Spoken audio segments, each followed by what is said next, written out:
Nous sommes en train de continuer notre thème sur se confier en l'Éternel.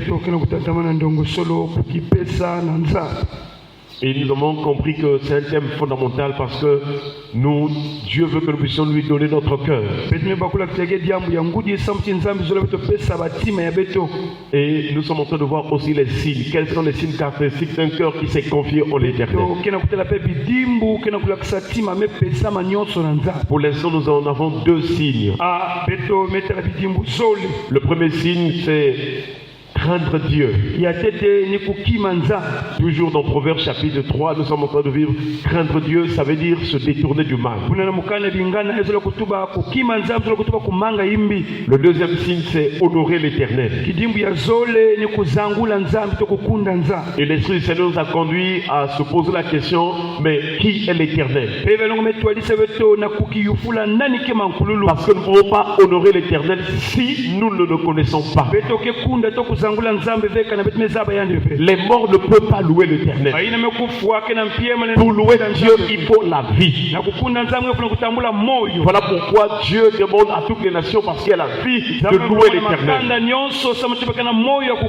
Mais c'était une préfiguration. La vraie vie dont Dieu parle à son peuple, c'est la vie qui vient de Dieu. C'est la vie qui vient de Dieu. Voilà pourquoi Paul dit aux Romains, je crois Romains chapitre 12, à partir du verset 1, je vous exhorte donc par les compassions de Dieu à offrir vos corps comme un sacrifice vivant, saint et agréable, ce qui sera de votre part un culte raisonnable. Pour louer l'Éternel, il faut avoir la vie. Mais pour avoir la vie, il faut le connaître. C'est pourquoi Jésus a dit, or la vie éternelle, c'est qu'ils te connaissent, toi le seul vrai Dieu, et celui que tu as envoyé, Jésus-Christ. Nous prions ce matin que Dieu nous communique la vie. Un jour, Jésus a dit à ceux qui étaient auprès de lui, il dit, le Père aime le Fils, parce que le Fils donne sa vie, afin de la reprendre. La vie ici, c'est la vie de Jésus. Parce que Jésus est sorti du sein du Père. C'est dans Jésus où se trouvent tous les sentiments et les affections de Dieu. Donc le Père ne peut accepter que la louange et la gloire qui viennent de la vie de Jésus. Et c'est pourquoi nous devons avoir la vie que Christ nous donne. Pour avoir cette vie-là, il faut d'abord être affranchi. En acceptant Jésus comme Seigneur et Sauveur, en passant par la repentance, il nous délivre de la servitude du péché. Il nous communique la vie. Cette vie vient du pain qui vient d'en haut. Il dit, ah, le pain de Dieu, c'est celui qui descend du ciel et qui donne la vie au monde. Et la Bible déclare, celui qui a le Fils a la vie. Et son Père le Seigneur. Chers frères et sœurs, si nous avons la vie de Christ, lorsque nous allons louer le Seigneur, lorsque nous allons adorer le Seigneur, Dieu va agréer cela.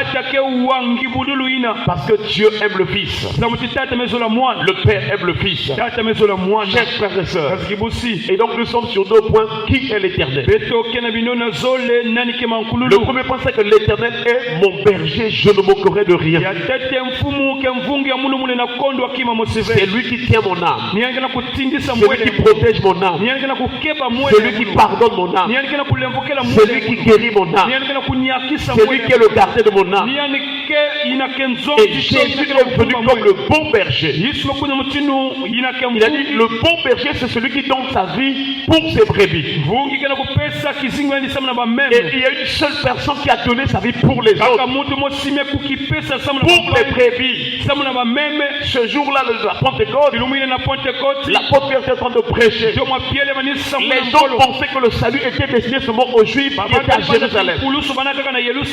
Mais l'apôtre Pierre leur rappelle en disant, cette promesse a été faite pour vous et pour ceux qui sont au loin.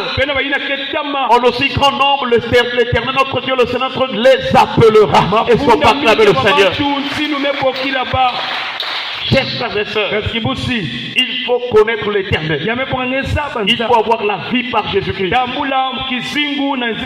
C'est ainsi que si nous avons la vie, Dieu va se manifester dans notre vie. Et donc la première chose, c'est de savoir et de retenir que Dieu est celui qui garde et veille sur notre âme. Le deuxième point de savoir qui est l'Éternel, c'est qu'il est le Dieu Tout-Puissant. Il appelait Abraham notre père dans la foi. Il a dit, et toutes les familles de la terre seront bénies en toi. C'est-à-dire, il disait à Abraham, tous ceux qui vont croire comme tu as cru sur toute la face de la terre, et aussi ils seront bénis. Mais la bénédiction dont Dieu parlait, ce n'est pas la bénédiction de la richesse, ce n'est pas la bénédiction des biens passagers. Dieu parlait pour le salut de l'âme, pour la communion avec Dieu, la réconciliation avec Dieu. Puisque le cœur de l'homme s'était éloigné de Dieu, Dieu trouvait en la foi le moyen de ramener le cœur à lui. Chers frères et sœurs, c'est ainsi qu'il a promis à Abraham des grandes choses. Et cette promesse est étendue sur la postérité d'Abraham. Or, Paul parle aux Romains en disant, ce n'est pas ceux qui descendent d'Israël qui sont la postérité, tous sont la postérité d'Abraham. Ce ne sont pas les enfants de la chair qui sont la postérité d'Abraham, mais ce sont les fils de la promesse. Ce sont ceux qui croient, qui sont regardés comme la postérité d'Abraham. Chers frères et sœurs, la question de la foi, de la promesse, regarde la vie spirituelle. Ceux qui sont nés de nouveau, qui reçoivent la nouvelle naissance, qui entrent en intimité avec Dieu, parce que Dieu est esprit. On ne peut pas vivre pour lui dans la chair. Dieu est esprit. Si nous croyons, si nous devenons fils de Dieu par la foi, alors nous aurons la communion avec son esprit. C'est pourquoi, chers frères et sœurs, Dieu a commencé à manifester sa puissance à Abraham. Un jour, il a dit à Abraham, je suis le Dieu Tout-Puissant. Marche devant ma face et sois intègre.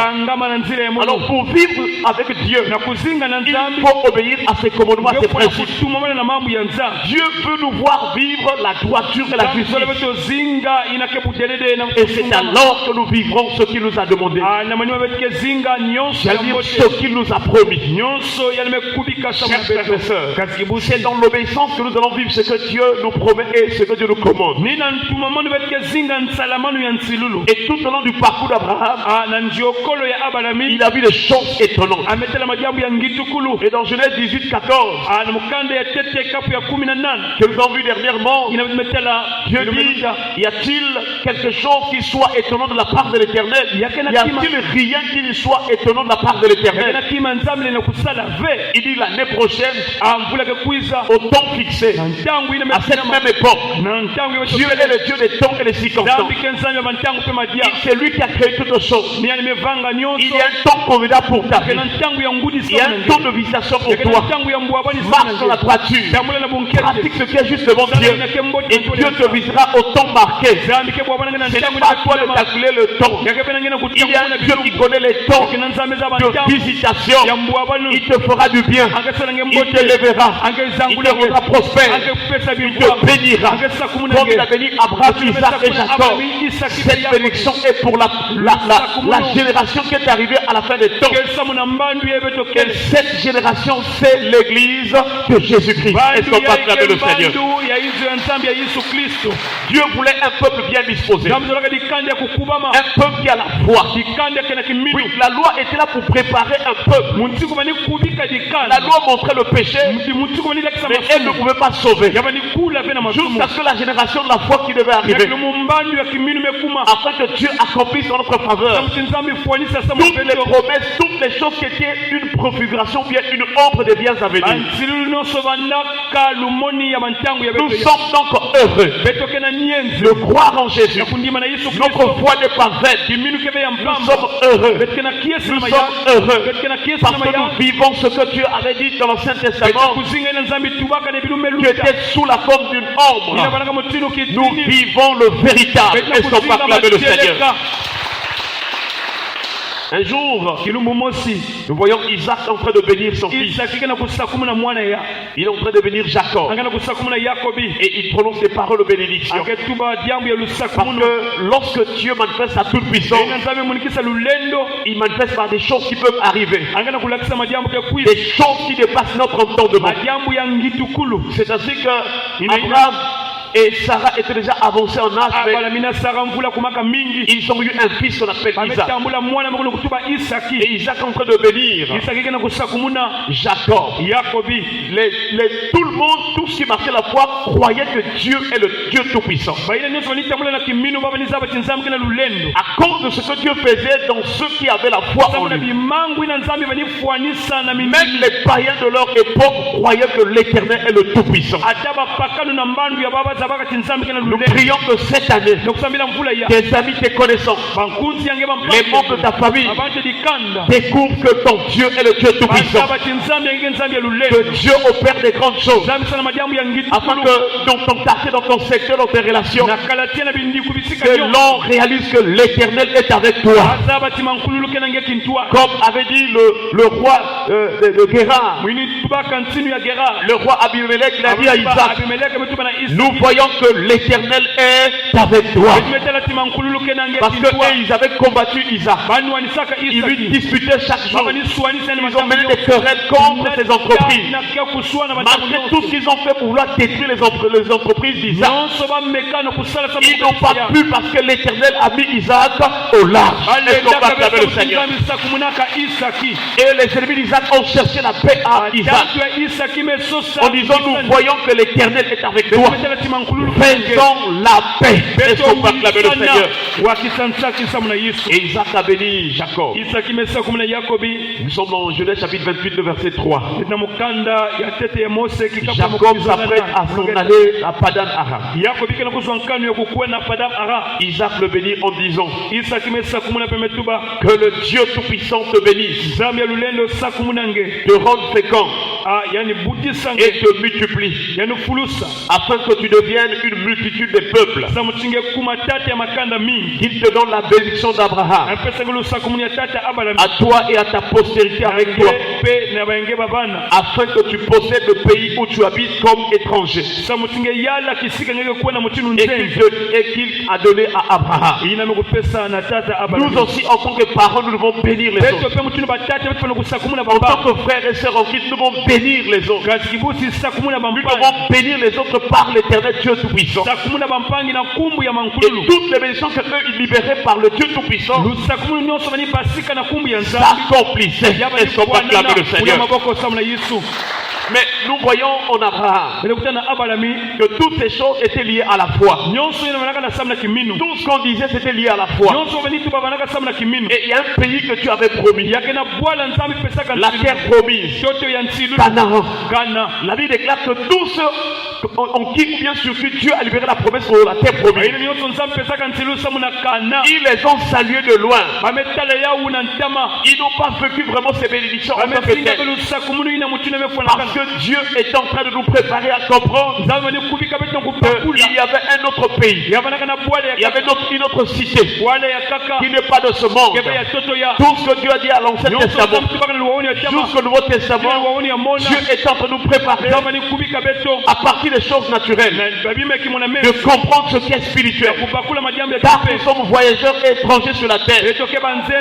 L'apôtre Pierre a dit, il dit, je vous exhorte bien aimés à vous abstenir des choses de ce monde, des convoitises charnelles qui font la guerre à l'âme, car vous êtes étrangers et voyageurs sur la terre.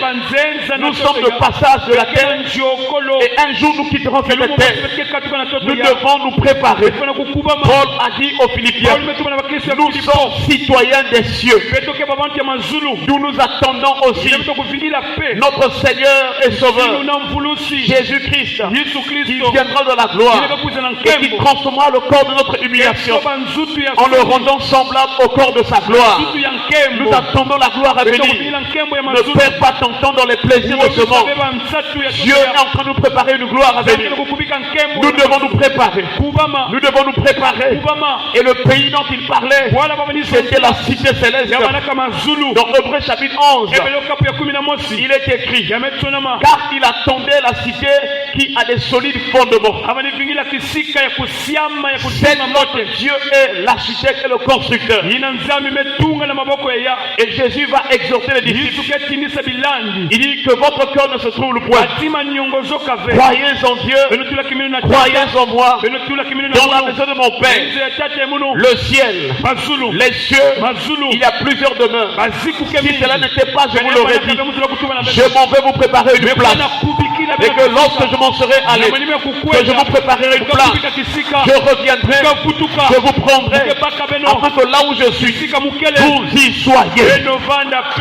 Alléluia. La terre promise, or là, mais le ciel, nous devons nous préparer. De la même manière, quand tu veux sortir, quand tu veux voyager, tu prépares les choses, tu prépares tes habits, tu prépares les chaussures, tu prépares le sac, tu as déjà la pensée au lieu de destination. Ce matin quand tu vas sortir, tu as la pensée de là où tu iras.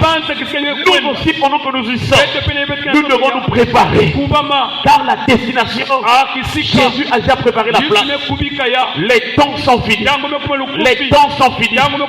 Répandons-nous, croyons à la bonne nouvelle, marchons de la justice, dans la droiture, faisant la volonté du Père. Et le Dieu Tout-Puissant, au temps marqué par lui, au temps fixé par le Père, la trompette sonnera. Et quand la trompette sonnera, nous allons changer. Nous allons revêtir le corps incorruptible et le corps immortel. Et nous serons enlevés dans les airs à la gloire du Seigneur. Et son partage le Seigneur. Gloire à ton nom, Seigneur. Nous allons baisser nos têtes dans la prière.